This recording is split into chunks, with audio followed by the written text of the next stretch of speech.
Hey,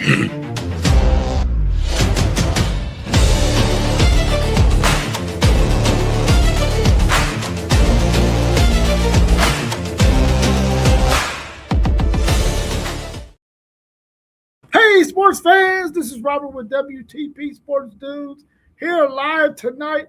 I had to get on this evening to talk about the whole Brandon Sorsby decision, the backlash that may take place on Texas Tech because of this decision that is being made for him to be eligible to play this season after gambling on college sports, actually betting on his team when he was at Indiana, which we all know is a no-no in sports.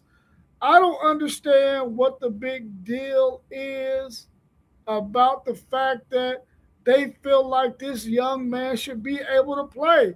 The reality is he gambled on sports. He gambled on his own team.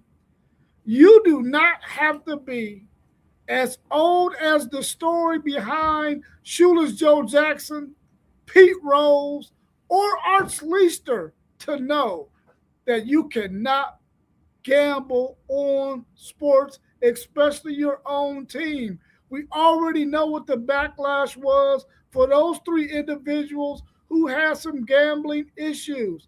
I understand Brandon Sorsby should be allowed to go to rehab to help himself when it comes to this addiction to gambling. I'm all for that. But the reality is this young man gambled on college athletics for 4 years. 4 years. Over $90,000 worth of bets. The reality is this young man knew that gambling on athletics and gambling on your own team is illegal. You're not allowed to do that. At every college and university, they let each one of their college athletes know these are the rules that you cannot break. You get that repeated to you every year throughout the year about the rules when it comes to college athletics. And this young man repeatedly and repeatedly and repeatedly and repeatedly broke the rules of over 4,000 bets. And you mean to tell me he deserves the right to play college football in 2026? Let me bring my man T1 in on this discussion. How you feeling this evening, T1? Not too bad. Not too bad. It's a beautiful day. I'm off work, so I'm just chilling, man. I feel you. I feel you. It's Chilling. good How to you see feeling, bro? How you feeling? I'm good, man. You know, just like you kicked off your camp. We're in training right now, ready for the children to come on Monday. So kudos to you and your camp that you're running over there. And we'll be up and running on Monday. And I'm doing great, bro. I'm good to have you on the show with me tonight. Yes, sir. But yeah, man, this is a joke, and this is the America that we live in. Where some people can do it, some people can't. And that's just it in a nutshell, because this is absolutely ridiculous for a student athlete to be able to do something, as you stated, that he's not supposed to be doing. Do something that they've told you not to do every single year that you've been in college. And you say, I don't care. And you go out and do it, you get caught, and they just smack you on the wrist. Unfreaking believable. Yeah, I totally agree with you. And the crazy thing about it is the court who ruled that he should be allowed to play is talking about the NCAA didn't consider the fact that, his rehabilitation and the fact that, he deserves the right to earn money from his name, image, and likeness. But the reality is, if you break the rules, you should not have a right to earn money on your name, image, and likeness like all these other people in college athletics who did not gamble or who did not break any rules. That made no sense to me. How, and like you said, only in America can this kind of stuff happen. And I'm all for second chances, but his second chance does not mean he should be allowed to play college football. But I'm not so sure what type of chances a student athlete should get for gambling on a game, and especially during the time where they're paying you to play football. They're paying you to play football. I mean, really, you can take the the name, image, and likeness out. They're paying you to play football. You're not out there promoting yourself, and I don't think these players don't have 5, 10, 15, 20 endorsements. You know what I mean? They don't have a lot of endorsements. The schools are paying them to play football. Point blank.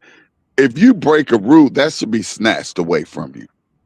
That should be snatched away. There's no way that you should still be able to make money so you can do what? Give your friends the money to go gamble it all for you. Yeah, I Ridiculous. totally agree with you on that. I mean, the fact that you are making money is a clear sign that why do you need to gamble to try to make more money when you're not really doing anything other than something that you love doing, which is playing the sport of football, to earn this money that you're getting. And Texas Tech is paying him upwards of $5 million. Now I don't gamble, but I'll be damned if I'm going to gamble $5 million. I'm not gambling any of that money. I'm like, man, I'm about to set my family up for life with that $5 million or how much ever of the amount is. We know it ain't gonna be $5 or $50 or $500 or $5,000. We're talking about seven freaking or six freaking zeros, bro. Six Hey, zeros. hey, Rob. If I was a betting man, which I'm really not, or if I was a gambler, which I'm really not, I do little friendly bets. But if I was a betting man and had a disease like this young man most likely has, I'm probably gonna put some money on it that maybe somebody came up with a couple dollars to make sure that this got swept up under the rug because we know, especially down there in Texas, that money ruled down there. And they got big long money down there in Texas. They say everything in Texas is big and them pockets is big and they deep. So if I had to put some money on it, somebody pulled some strings and made some things happen. And now, as you stated, he's able to go out there and make $5 million.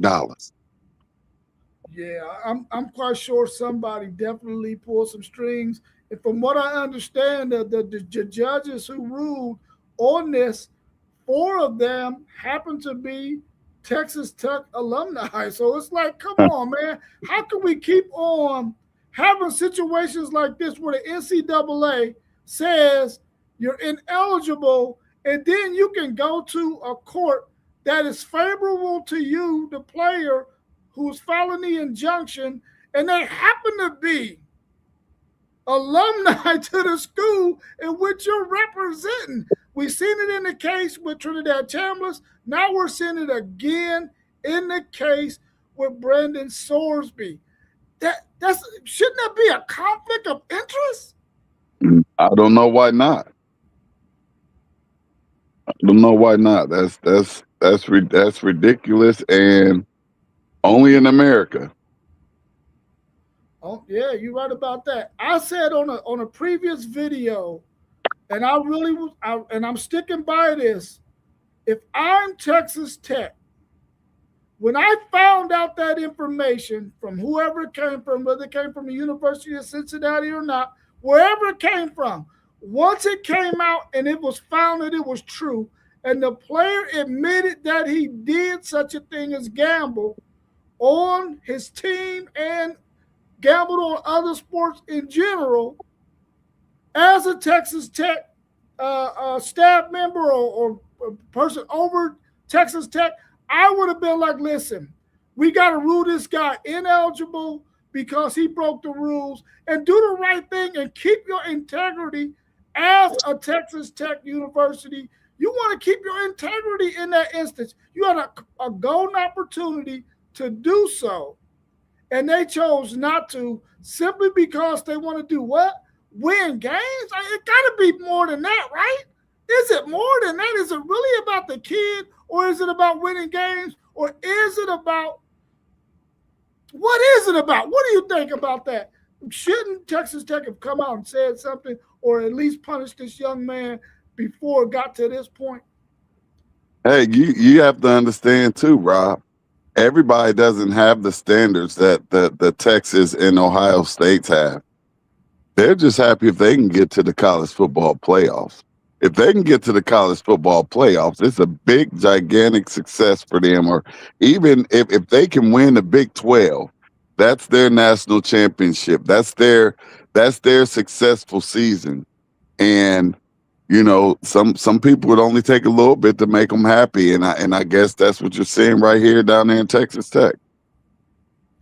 Yeah, to me it's mind-boggling, man, because I think we've been dealing with a situation really in sports period where we've seen so much cases where the integrity was not there that you would think, and it sounds like a lot of coaches and a lot of teams and a lot of conferences are trying to get the integrity back in the sport of college football. And then you have an instance like this with Texas Tech having an opportunity to keep the integrity or to build on the integrity, and they don't take advantage of that. And I think it's truly sad. I remember back when Texas won the national championship in 2005, one of their star players ended up getting in some trouble, got found with some weed and with a gun, and they suspended him and kicked him off the football team. On a team that they could have really used him that year and not had to only solely rely on Jamal Charles in that running back room that year, but they did the right thing and punished that young man. And even though I wanted that young man to play, I like the fact that they took a stand and stood on their integrity when it came to that. Now, there's some teams out there. You got Nebraska and Georgia who have said that they are not going to schedule any non-conference games with Texas Tech because of this. How do you feel about that? I agree with them. I don't disagree. I mean, they see that this team is actually they're breaking the rule. It's a silent rule. They're breaking the rule by allowing such player to be on their team, and not just be on their team. They're paying him to be on this team. They're paying him to be their quarterback. So, I mean, yeah, I would feel the exact same way. If you don't have integrity, I'm not playing you, because what else are you doing that we don't know about? We know about this, and you showed us to our face that you don't care. You have no integrity for the game. You have no integrity for sports. So what else do you have no integrity with? So I agree with them 110%. Like, absolutely not. We're not playing you. Do you feel like some more schools should also be following suit with what Nebraska Absolutely. and Georgia has done?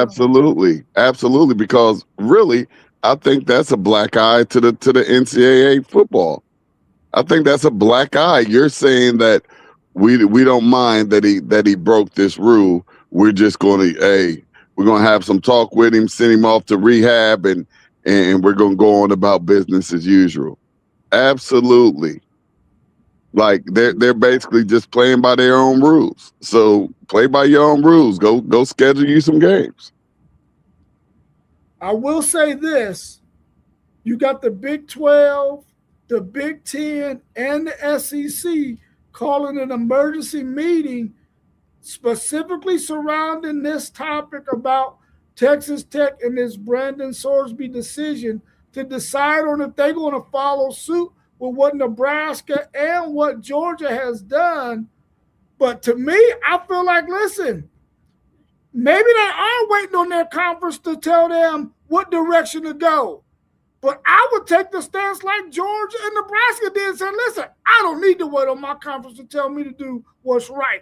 I'm going to go out here and let them know, listen, Texas Tech, unless you fix this thing, we're not going to schedule any more non-conference games with you. Or if in the case of the Big 12, any conference games with you, if we can get away with it, because we don't want to play against an organization that we know is willing to do the things that they're doing right now with this Brandon Sorsby decision when we expect them to do the right thing and say, listen, young man, you broke the rule. We know that knew that this rule could not be broken, but you did it anyway. For 4 years, over 4,000 bets, over Mm, $90,000 in bets. I mean, it's to me, it's a no-brainer, and I'm all for rehabilitation and giving people a second chance. But the reality is this: this young man probably got chance after chance after chance because absolutely. apparently he did it his freshman year in Indiana, did it again, got to Cincinnati, did it again, and maybe Cincinnati knew it, swept it up under the rug, and they didn't tell on him until after he had transferred to Texas Tech. So he got multiple years and multiple chances, in my opinion, whether he got caught or not, because the reality is he already knew as a freshman going in that you can't gamble on sports, but he did it anyway.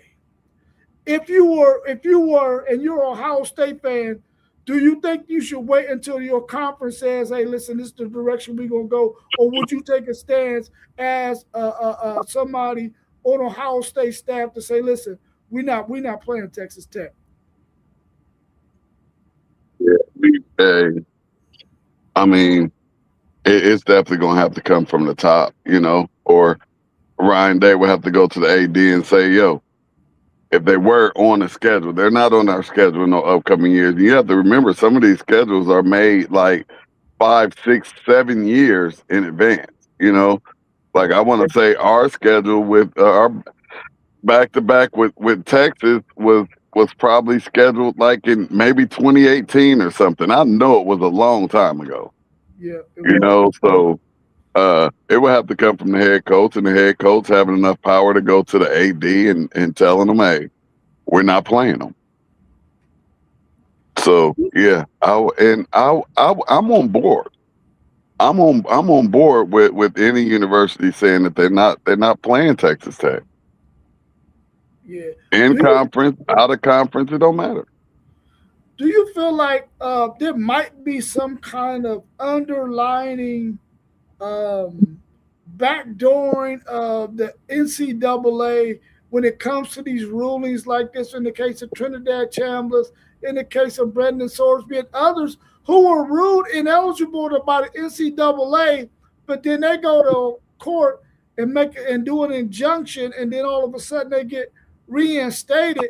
Is there something trying?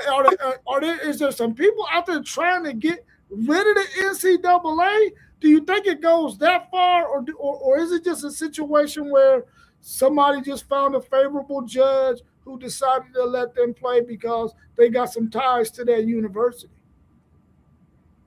Me personally, I don't like the NCAA. So I'm all the way biased with that. I don't like nothing about the NCAA. I don't know who they are. All I know is they bring in billions and billions of dollars, and who's ever in these positions, they're not doing much work. They just sitting back collecting a fat paycheck. So I hope they're trying to get the NCAA up out of here. I wish that I know it was the SEC and the Big Ten talking. I mean, pull the ACC and the Big 12 in. How about just all four of you just come together and say, hey, let's go ahead and cut out the middleman. And we can keep all of this money. We're the ones making all this money for the NCAA, whether, you know, it trickled down to Division 1 AA or Division 2 or Division 3. Division 1 NCAA college football and basketball is the money cow for all of the NCAA, and they bring in billions of dollars a year. And These universities are just getting chump change, and even the money that they're giving these student athletes right now, it's nothing compared to actually what their actual value is to these universities. It's nothing. You look at a Manning down there in Texas. Yes, he's getting paid a lot, but his value for that university during his time there, it may be two times that. And the amount of money that the NCAA brings in, they actually could afford to give him that money, his worth. So I'm not with the NCAA at all. Yeah, our man SEC Sean is saying that the NCAA is trying to make rules, but judges overturn every decision. And that's been one of the issues with the NCAA, and the fact that they have not wanted to step out there and rule on some things because they don't want to keep being taken to court in a lot of these decisions. Because, of course, that's going to cost money as well. In one sense, I understand everything that you're saying about the NCAA because they have dropped the ball a great deal over the last maybe 5 or 6 years, maybe even longer than that when it comes to the fact that Ed O'Bannon filed this thing about NIL probably a decade ago, and they had an opportunity to fix it when they had the meeting with a congressman in North Carolina who said that they wanted to start playing their college athletes, and the NCAA was like, that will never happen. And now you spin it maybe 5, 10 years after the fact, and here we are. We have to give this money to these guys, and the NCAA could have been doing that a long time ago because, like you said, they've been bankrolling money, and we really don't even know who these individuals are. I don't think I've Honestly. ever sseen anybody who who is in the NCAA, who runs the NCAA. We might see their attorneys inside some kind of some courtroom, but I've never seen an actual employee or whoever runs the CEO of the NCAA. I've never seen this individual a day in my life. Hey, but let's not, and this isn't homerism, and I'm almost glad it's just me and you on it. It's just a fact. Let's not forget about Maurice Claret and how the decision to not give these students what they're worth to these universities. We're talking about a young man that came in as a freshman and helped lead uh, the Ohio State University to their first national championship in years. And he did this as a freshman. He knew his value. He knew his worth. He even went as far as trying to challenge the NFL to get into the NFL because he was ready to go and make money. And with the NCAA not giving him that opportunity, that man's life took a drastic change. And I like to give him big props for that turnaround that he did with that whole situation because he had a time where he was rock bottom. He was in the penitentiary. He riding around with guns and half a gallons of alcohol in his car, and all because of the greed from the NCAA. Yeah, I totally agree with you on that. I remember that story. And I feel like after seeing what Maurice Correa had done that entire season, and in that national championship game, he had a really strong case to be able to go to the NFL after his freshman year. I think his body was ready. I think he was ready to go and compete at that level. Now, a lot of people say when he got his opportunity, he didn't do nothing with it, but he had already gone through so many different changes. I think mentally, at that point, that he probably wasn't even in the right mind frame to even work out well for an NFL team, and that's probably why he didn't make it. But had he been able to go right after his freshman year, he definitely would have been ready because he had already shown that he had the mentality to do so. So He would have I been think that he should have been able to do that.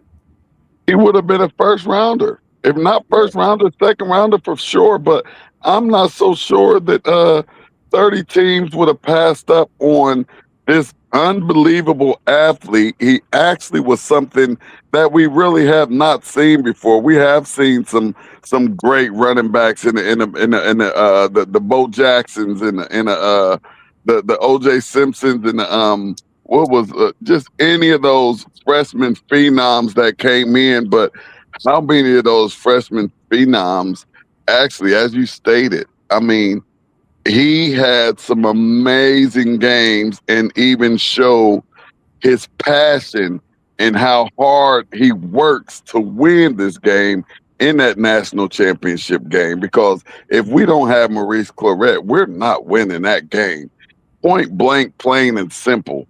And I believe that if he didn't have the opportunity to go straight to the NFL after that, he should have very well had the opportunity to earn some money in whatever type of way the NCAA figured out. Like, hey, we have these athletes bringing in millions on top of millions of dollars into these universities, and they're getting a $100,000 scholarship. It just makes absolutely no sense. And actually, I feel like the NCAA owe quite a few people some money. And all this money that they've been making over the years, where has it been? Where is it going? They owe a lot of athletes money that brought a lot of money to these universities. I go as far back as the Fab Five, the amount of money that the Fab Five sent to the University of Michigan in that freshman season. These were all freshmen. These were freshmen out here making the biggest impact that college athletes can have on a university and the NCAA as a whole. I was an Ohio State fan. The long baggy shorts that they bought out was dope. They was dope. I was in high school, and I think I might have shared this maybe only once or twice in my life. I forget the sporting goods store that was up in Northton Mall that sold all the university stuff and the pro stuff. This is back when we was. This is back when you might have just graduated high school, Rob, and but I worked up in there, and hey, they had the long baggy, the long Michigan shorts. I had them and the North Carolina shorts. I had to have them. That's just the type of impact that some of these athletes have just on the whole country when they have that elevated skill set that allows them to have success in the NCAA. And I believe a lot of those student athletes who played a long time ago and were those All Americans and Players of the Years, I believe they need to be compensated fairly. Yeah, SEC Sean is saying that the NCAA is asking Congress to give them power to uphold the rules, and the only way to keep the locals from being able to override the rules that they have written. And I think that's a really good move by the NCAA, because when you really look at college athletics, it's not just a local thing. You know what I'm saying? It's really a countrywide thing. So it should not be governed by anybody locally. They shouldn't be able to make decisions when it comes to the rules that the NCAA has, because every rule that the NCAA has made, it governs every school in the nation, not just some school locally in whatever city or town. So hopefully Congress will rule in their favor when it comes to that, and allow them to be able to keep the local courts from overturning some of their decisions as well. He also had another statement that he made, and had a question attached to that. He said, "What do you think of the Big 12 coming together to discuss not playing Tech?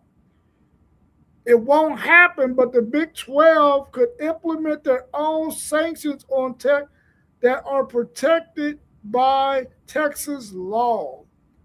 What's your thoughts on that? We talked a little bit about it, but should the Big 12 really consider doing something to punish Texas Tech for the decision that they made to reinstate Sorsby when they know that he is guilty of one of their rules of gambling? At the very least, ban them from playing in a championship game if they make it to the championship game. Like, you will not represent this conference with the decision that you solely made on your own.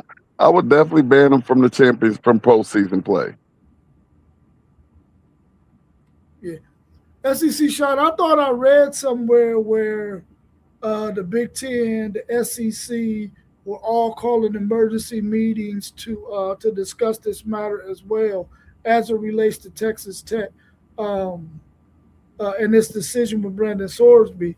But I'm glad old Texas Tech man 9144 is in here with us because I want to get his thoughts too. He says, "Hi guys, I personally think Will Hammond should be quarterback when he's ready. Texas Tech shouldn't be punished. They haven't broken any rules. What's your thought on that?"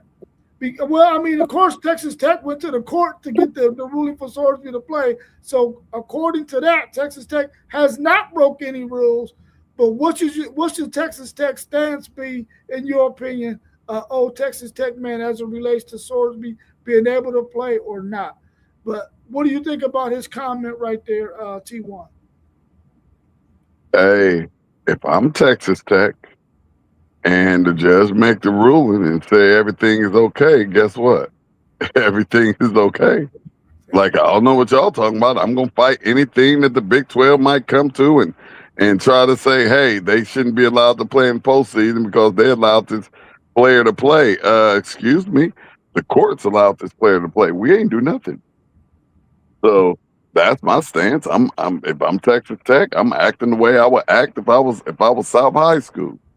Hey, they didn't say that we did anything wrong, so I have no idea what you're talking about. We'll see you on the field in first week of September.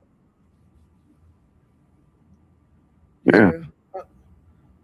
I really, like I said earlier, I really thought that Texas Tech would have took the position of saying to Brendan Sorsby, listen, we know what the situation is. We know that we offered you this amount of money to come and play here at Texas Tech, but the fact that you have these gambling infractions, that you have broken the rule, I would have stepped away from Brendan Sorsby and said, listen, we're going to have to rule you ineligible. You can go ahead and petition to maybe transfer somewhere else because you can't play here.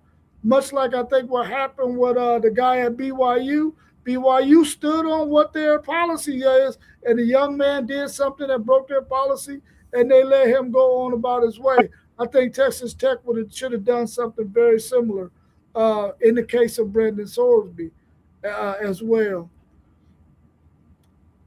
What do you think going forward could possibly be the outcome if somebody else decides, or somebody else, it gets found out that some other players across the NCAA have been gambling on their teams and on sports, breaking the rules? What do you think is going to happen with those individuals?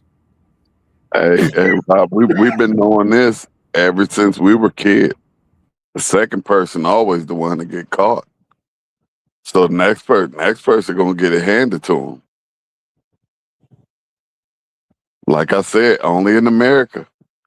Second person getting caught. Second person going down. First one got away with it. So they'll make an example out the next person. It's my Yeah, thought. I think that's probably going to be the case too. Whoever does it next, or when it comes out, somebody has done it out after Brendan Sorsby's whole situation. I think they're gonna get the book thrown at them.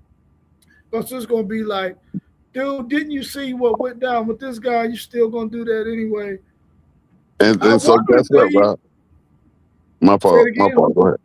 I I said I was wonder. gonna say no. Go ahead. My fault. Because I No, no, kind go of ahead, go ahead. I Now you thought go you ahead. was done. Now you go ahead.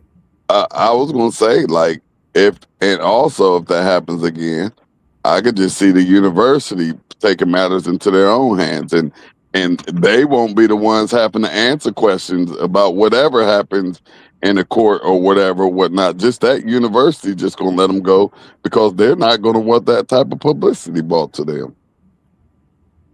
Yeah, I think that's a really good point because I think now we've already seen what happens with the things that's going on with these like the Brenda Sorsby thing, with the thing with Trinidad Chambliss and others.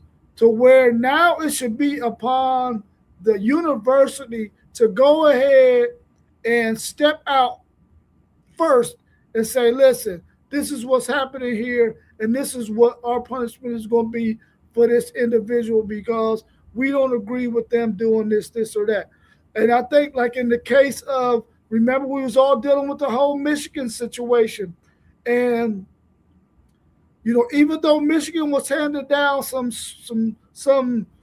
small penalties, I think they should have did it at a bigger scale and not waited on the NCAA to wait 2+ years to decide what their decision was going to be, and it really turned out to be a slap on the wrist. I think that universities need to get out in front of stuff once they find out and say, listen, this is what we found out about this individual or this situation, and this is what we're willing to do about it because we don't want to ever condone this kind of behavior.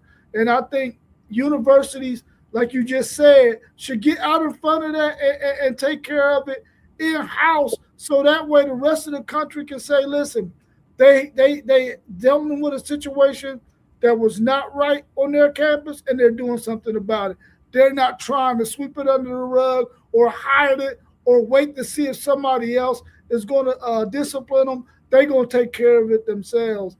And I think a lot of places should start doing that on their own, especially when they know that if a player does something and the NCAA rules on it, they can go to a local court and get it overturned. But if the university says you ain't playing here, you ain't playing there. And I think that should be the case going forward. Yeah, I agree. But that's all. I just wanted to jump on real quick and discuss that whole Brandon Sorsby decision, the backlash of it, the fact that at least some conferences, teams are saying to themselves, listen, we don't like this situation whatsoever, and we want to do something about it. And they're not willing to schedule any non-conference games with Texas Tech until further notice. I think that's a good statement to make right now. I'm just anxious to see what the rest of the country is going to do. Is any of these other college and universities going to do anything about it? Let's see what old Texas Tech man says. He says, no, no, no. Tex didn't go to court. Tech didn't have anything to do with Sorsby's defense team. That is true. That is true. Texas Tech didn't have anything to do with that. That was all on Brandon Sorsby. And he said, Tech didn't break rules. That's true, but Tech should not play him, in my opinion. That's great integrity right there, SEC Sean. I agree with you. Tech should not play him. They should make a stance, in my opinion, and say, listen, young man, we're going to go with Will Hammond or whoever the other guy is that old Texas Tech man said should probably start until Hammond is ready. Let me see what else we got in here. SEC Sean said, I heard he placed bets while in Texas where it is not legal. He paid someone else to make bets for him. If true, that's a major law he broke. Wow. It's definitely true. Ain't no ifs, ands, or buts about nothing. He had the young man. If he didn't get rehabilitated, the man had a disease. And just to go, as far as hey, go put this bet in for me. It's a disease. Gambling is a disease. The young man has a problem and he needs some help. Yeah, and he needs some help. That is true. And our man, old Texas Tech man, said what Sorsby defense said was the NCAA said they backed their players with mental health problems, physical problems, helped them put with Sorsby. They threw all that away, not going to help Sorsby.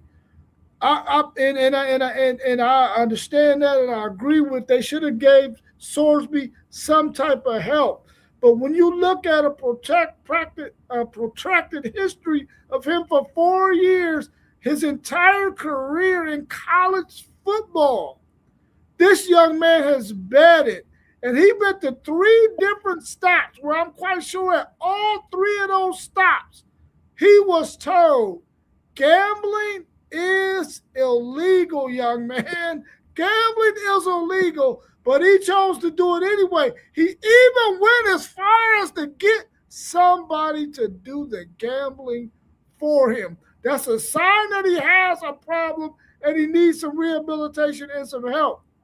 But at the same time, you still got to stick to that rule and say, listen, we got to rule you ineligible. We're going to get you this help. But it's not helping you to let you also play football too. You got to pay for you got to have a consequence. And he gets no consequence if he gets rehab and he gets to play. He gets rehab and he gets to play. Come on, man. Come on, man. That's a little. That sounds like a win-win. Instead of him getting any punishment whatsoever. Yeah, crazy work, man. Crazy that he just has this opportunity to continue to make this type of money, and from the looks of it, continue to. He just gotta pass the money off to his friend. Yeah. SEC Sean wants you to answer this question. He says, so I'm curious, T1, do you think it's okay for players to gamble on their own teams even if they aren't playing? Absolutely not. I don't think they should be able to gamble at this period. Like it's a rule. It's a rule. So no, nobody should be gambling anything. And it should be a major rule because it's addictive. And all this money that you're making and getting from these universities, you mean to tell me you're willing to lose it just to because you think you know who's gonna win by what point spread or whatever? That's ridiculous. Yeah. Old Texas Tech man, I'm in 1,000% agreement with you on this. He said, guys, what about Cincinnati, Indiana? Cincinnati plays Sorsby while gambling. Listen, they should get some kind of consequence as well. The fact that he gambled on games in Indiana, I don't know if Indiana knew or not, but Cincinnati knew that he gambled on games at Indiana. And if he would have stayed at Cincinnati this year, he would have been playing, and Cincinnati probably would have never said anything about it. I almost guarantee you Cincinnati wouldn't have said anything about Sorsby's gambling unless or until he had transferred to Texas Tech. Otherwise, they would have kept that thing hush-hush, kept it up under the rug. But the fact that he transferred, then they go tell on him. So that Cincinnati team, that university should definitely be punished for the fact that they knew, they played him, and they let him get away with it. So I really think Cincinnati should get punished. I don't know how much Indiana knew because I don't know how much he ever even got to play at Indiana. Hey, I think Cincinnati probably told on him, so they know. Like that's why he keep moving around. I believe he keep getting busted. Yeah, I agree. They should have some consequence too in that matter. Anything else you want to talk about this whole Sorsby issue, the NCAA, the direction you see this sport going? Because we all agree that right now college athletics, but it's probably mainly football, is really in bad shape, man. And I think there's a lot of good coaches and conferences that want to get this thing together because we all love college football, but we see it going in a bad direction, in a bad way. Anything else you want to add about this whole college athletics discussion? Just simply bad leadership, and that leadership is the NCAA. It's time to get rid of them, but we first have to have a solution before anything like that can happen. other than, hey, Big Ten, SEC, let's get together and do our own thing. Has to be some type of solution that makes sense and to where you have actual consequences if you break the rules. Yeah, you did say earlier that those four Power Four conferences should get together, sit down, and then and I agree with this. I think they all could come up with the rules that are going to govern college football as it affects the Power Four conferences, and because they really don't have to really necessarily worry about the Group of Five and the lower tier teams. They can work on that themselves, whatever rules they want to come up with. But when you're playing in these four Power Four conferences, they should be able to meet, decide what rules they want to govern college athletics, and go from there. They don't necessarily need the NCAA to do that. And since it seems like the NCAA does not have the power that it once had, because of what we see happening locally with some of these overturning of some of the NCAA's decisions, those four conferences need to get together and make it happen and not be looking at it as if I got to do what's best for the Big Ten. I got to do what's best for the SEC. I got to do what's best for the ACC, or I got to do what's best for the the Big 12. It should be about we got to do what's best for college athletics and these young people who we know is bringing in all this revenue to our universities and to these sports. The backbone of the university. And as I stated, just basketball and football. You take basketball and football away from these universities, they're struggling. And Yeah, some of them just gonna close down. some of them are definitely going to have to close up shop, man, because it's just not going to be lucrative. It's not going to be enough in the budget for them to be able to do what they want to do. And I think that's sad because I think everybody should be trying to pull their resources to help the smaller schools out in some kind of way. But I think at some point it's going to fold up. Let's tackle what Old Texas Tech man is saying about the basketball game last night with the Knicks and the Spurs. He's saying, let's talk basketball. The Knicks got hosed last night. Referees got paid off by the Spurs or by the commissioner. I only watched a little bit of that game, man. I didn't get to see it down the stretch in the second half. What's your thoughts on that? Did you get to see the game at all? Yeah, I did. And if they let the players play, this really would have been a sweep. This would have been a sweep, and New York was supposed to win last night. But you already know how I think about these games. So I'm more interested now to see tomorrow. To see what happens tomorrow. The viewership for this game tomorrow is gonna be great. You know, although people have lost that fire for the NBA because there's a lot of people out here, whether Griff or whoever want to believe it or not. But there's a lot of people out here that don't believe that sports are real anymore. So they have turned the TV off, whether it be the NBA or the NFL. A lot of people who've been watching sports all of their lives have turned the TV off in these past few years. So I'm more interested in the game tomorrow because New York, I saw San Antonio can't beat New York if they just play with some refs that just gonna call the game like it's supposed to be called. They can't beat New York right now. So I said it was gonna go 7 at the beginning of the series. I said because that's what the NBA want. But as I saw New York in them first 2 games, and then even into the third quarter yesterday, I said that the Knicks gonna sweep them. I just didn't see San Antonio having enough to pull out a game because New York just kept finding ways. If they got down, they kept finding ways to get back, and they kept finding ways to be victorious at the end of the game. And, New York has been kicking ass, as I said, throughout these whole playoffs. Once you take away their first 2 or 3 games, I think, in round one. Yeah, I do remember you saying on Sunday that you felt like the Knicks should be able to sweep them, but you knew that the NBA was going to step in there and make sure they don't lose no money. And I think we saw that yesterday. If you watched that game down the stretch, you saw that yesterday.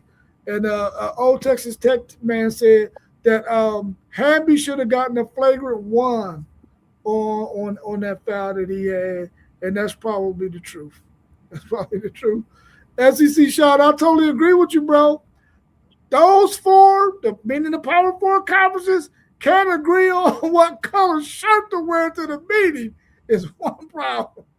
Man, listen, they can't agree on nothing, man. But I think it all stems from the fact that they all want to look out for what they feel like is the best interest of their conference instead of looking out what's the best interest of college athletics and our young people. That should be the sole concern, not what is best for one conference over another, but what is best for all the conferences as a whole and the young people that we serve. I think that should be the goal. But of course, we already know that they ain't thinking about that. They're trying to see what's best for each one of those conferences. But I think they'll get to the point where they see the writing on the wall and see that they have to all come together and make the right decisions for the betterment of the whole as opposed to each individual conference. T1, I appreciate you joining me this evening, man. I thought I was going to have to roll solo, so I appreciate you coming in. You too, Texas Tech, old Texas Tech man, 9144. You have a good evening as well. We about to get out of here too. I appreciate you, T1. Thanks for jumping in. No problem, If you're bro. out there in the chat, check out all of our channels scrolling at the bottom. Please hit us all up and subscribe to our channel. Also, check us out on Patreon and Spotify at WTP Sports Dudes 2026. And also go check out our website at WTPSportsDudes.com. Take us out, T1. Y'all know the drill, man. We was in the building. Now we up out of here. Peace. All right, bro. Peace. All right, love you, bro. Love you too, bro.